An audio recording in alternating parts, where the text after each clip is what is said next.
חדשות טובות, ביום שני תחל הרשמה להגרלה נוספת של דירה בהנחה. ההגרלה תיסגר ב8/7, כלומר יש לנו חלון זמן של 6 שבועות. ההגרלה תכלול למעלה מ-4,600 דירות ב-19 יישובים, כולל הגרלה אטרקטיבית אחת בתל אביב, אבל בתל אביב יש רק 81 דירות. בנוסף, מוגרלות כ1,000 דירות ביישובים החרדיים אלעד ורכסים, כ1,000 דירות בקריית גת, 570 דירות בדימונה, ולראשונה גם ביישובים ערביים, אכסאל ודיר אל אסד. גם בת ים מצטרפת להגרלות בפעם הראשונה עם 232 דירות. בין היישובים הנוספים שהשתתפו בהגרלה, ירושלים, רחובות, ראשון לציון, סך הכל 19 יישובים. למי שמוגדר בין המקום, כלומר גר או יותר נכון רשום בעיר בה נערכת ההגרלה, יש עדיפות, הקצאה של מספר דירות מינימלי בכל הגרלה לבני המקום.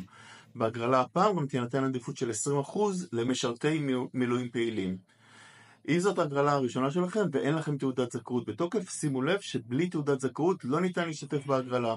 אישור הזכאות ניתן להנפיק עד ה-17 ביוני, כלומר, אם אין לכם אישור זכאות, לא תוכלו להירשם אחרי ה-17 ביוני, למרות שההגרלות תהיינה פתוחות עוד כ3 שבועות לאחר תאריך זה. אני מזכיר שניתן להירשם להגרלה ב3 ערים, כל עיר שנרשמים אליה ניתן להירשם לכל ההגרלות באותה עיר.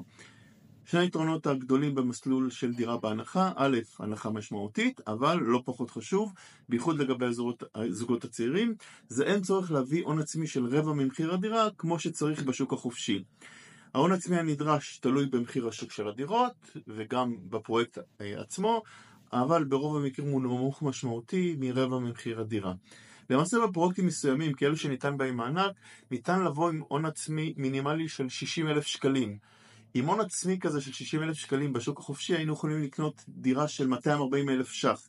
אולי אפשר לקנות בזה מחסן וחניה, דירה בישראל של היום לא כל כך.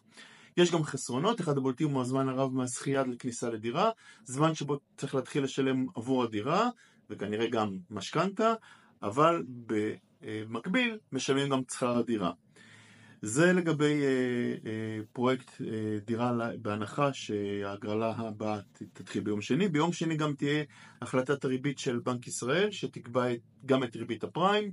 המדדים האחרונים, מדד המחירים לצרכן האחרונים היו 0.6, 0.8, כך שלמי שהייתה תקווה שהריבית תרד, אני חושש שהוא עלול להתאכזב. נראה מה יקרה ביום שני, וכמובן נעדכן בכל ההתפתחויות בשבוע הבא. אז עד כאן לשבוע, סוף שבוע שקט ונעים.